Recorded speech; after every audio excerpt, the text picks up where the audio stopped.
আসসালামু আলাইকুম, কেমন আছেন সবাই?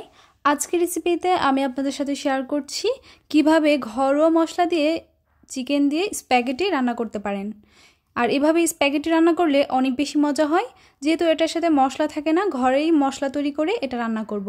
প্রথমে স্প্যাগেটিগুলোকে সেদ্ধ করে নিয়েছি, সামান্য লবণ আর তেল দিয়ে স্প্যাগেটিটা সেদ্ধ করে নিয়েছি।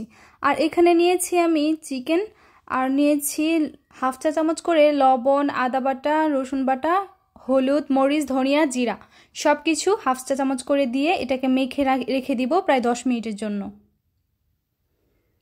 খুব ভালোভাবে মাখানো হয়ে গেলে ওটাকে রেখে দিয়ে এখন আমি একটা প্যান বসিয়ে এটাতে পেঁয়াজ কুচি দিয়ে দিয়েছি।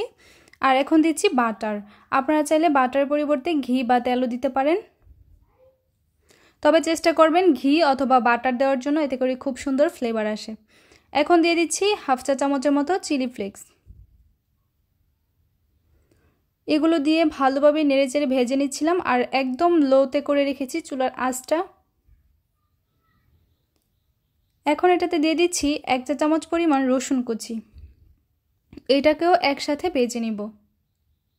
ভাজা হয়ে গেলে অনেকটা বাদামি কালার চলে আসবে। এখন আমি হাফ চা চামচ লবণ, 1 চা চামচ টমেটো সস আর 1 চা চামচ লাইট সয়া সস দিয়ে দিলাম। চিকেনটাকে আগে থেকেই মাখিয়ে রেখে দিয়েছিলাম, ওইটাও দিয়ে দিলাম। এখন এগুলোকে অনবরত নেড়ে চেড়ে রান্না করব। প্রায় 6 থেকে 7 মিনিট নেড়ে চেড়ে এভাবে চিকেনটাকে সেদ্ধ করে নিয়েছি। চিকেনটা যখন খুব ভালোভাবে সেদ্ধ হয়ে যাবে তখন এটার মধ্যে দিয়ে দিব আগে থেকে সেদ্ধ করে রাখা স্প্যাগেটি।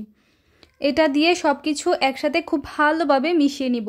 আর এখানে কোনো পানি ব্যবহার করছি না।